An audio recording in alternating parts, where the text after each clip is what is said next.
For the next video in the series on the present moment, I wanted to look at relationships.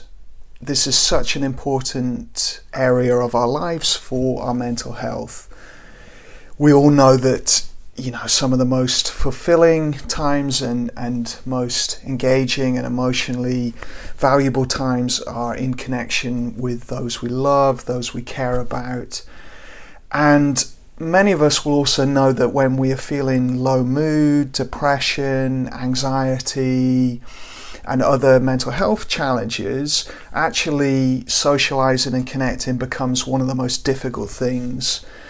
And if we look at our evolution, we can see why this is, or there are theories of why this is. So, in a way, depression and anxiety, it makes us try and avoid difficult or threatening environments, including social environments. So to avoid socially threatening environments, our ancestors might have withdrawn from groups or more submissive and held back more. And really these mechanisms create withdraw back to the cave type mentality. So in a threatening, difficult environment, our ancestors had this sense of we need to avoid this, get back to the cave, wait out the danger. And this mechanism can play out in social environments as well and mean that we avoid. We also have these mechanisms in our brain that are constantly comparing ourselves to others, because for our ancestors, our status was incredibly important for our survival. And many people say, a lone human or a lone monkey is a dead monkey. So we relied heavily on our social environment. So without that connection, we would be on our own. And so our brain wants to check how we're doing in that group. Are we doing well enough? Are we keeping up? So it might have some self-criticism to try and encourage us and make us do better.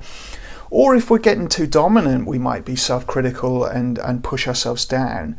And actually we see it in animals. Animals will exhibit depression when they're put in threatening environments with no agency, no control over the danger, and including social environments. This is a very ancient mechanism in our brain that we don't fully understand. So, we'll learn more in the next 20 to 30 years about all these things.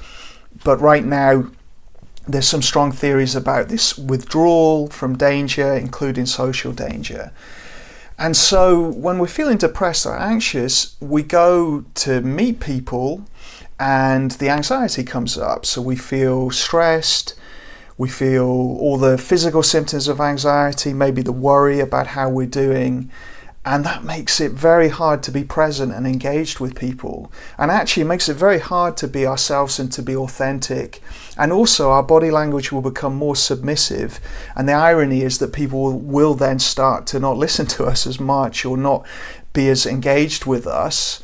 And so it creates this loop where socially anxious people find it hard to talk and share and be with people. And we do it in a way that is submissive and has the body language of shame. So the head's down, there's a collapsing, the voice is quieter, there's less energy and vibrancy to how we're talking. And then people do start to ignore us when we're in that sort of mode. And the same for depression. It makes us submissive, makes us withdrawn, makes it hard to be ourselves and to communicate. And so we get this vicious cycle socially. It can be very hard.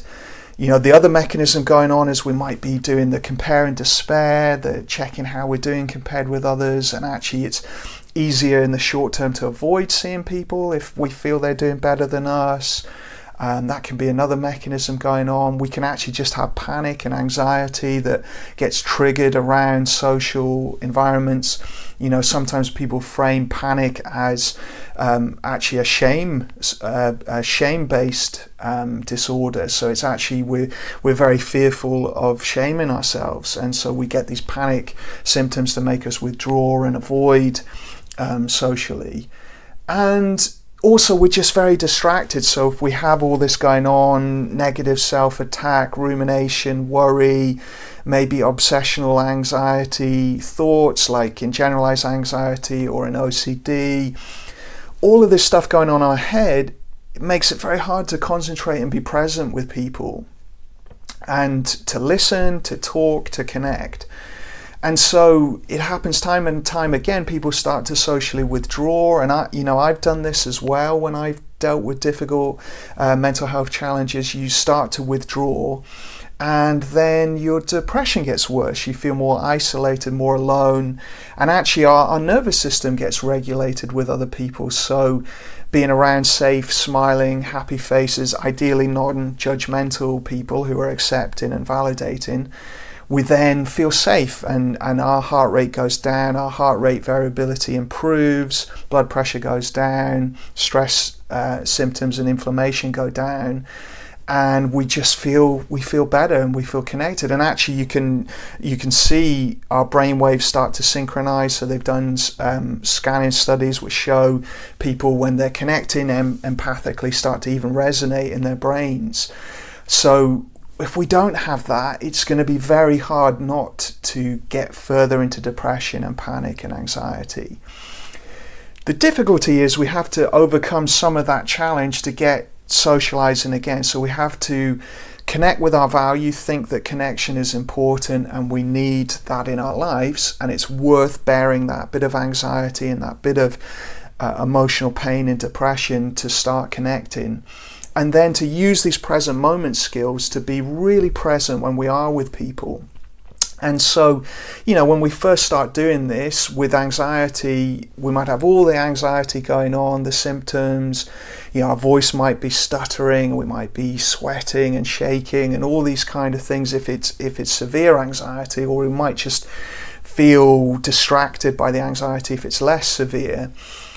We have to try and notice all of that, accept that, and then just focus and be present and, really be present with listening and hearing the words and processing and taking it all in and reflecting internally. So again, this is where thinking can support the present moment.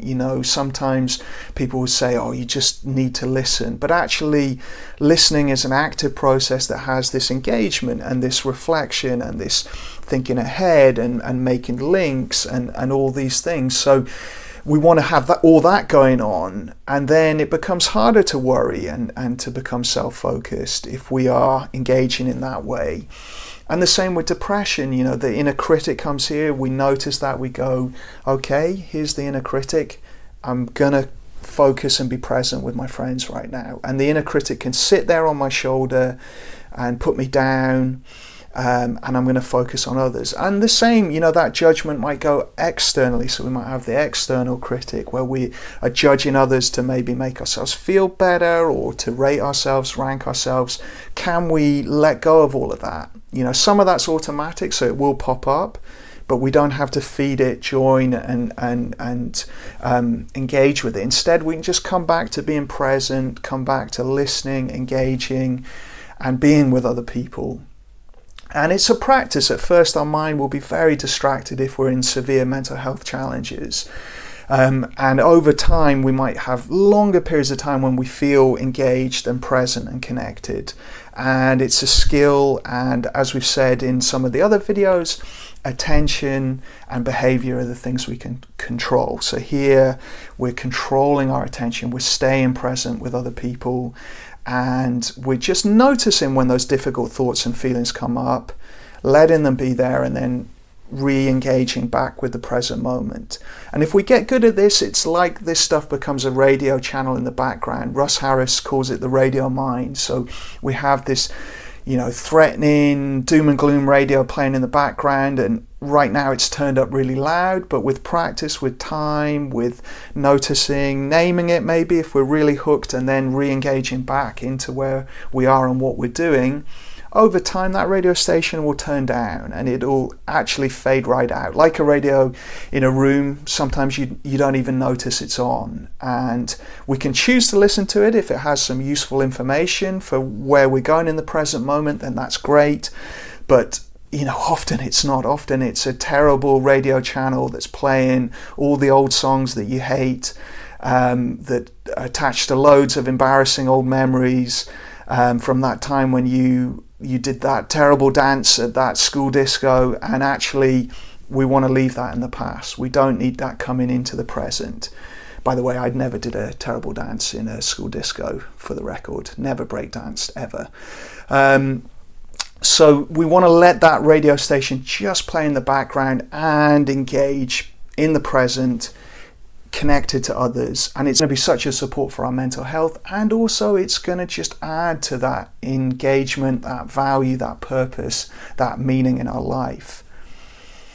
So give this a practice. If you are struggling with your mental health right now, set this as a gradual goal. I'm going to gradually connect with other people. Begin to spend a little bit longer with them, send out some text messages, or if you don't have the right people in your life, go out and, join a group or try to meet some new people that might be able to provide the support you need. And begin to practice these skills. People will love it when you're very present and engaged and really listening, because so many of us will be in our heads. Even if we're not struggling with mental health disorders, we might be so distracted thinking about ourselves, judging, ruminating, getting distracted, daydreaming, self-reassuring, all this stuff going on in our head, and very few people are deeply present and connected and really listening well, and then really sharing authentically and vulnerably about themselves. So if you can develop these skills, it's going to be such a support for your mental health.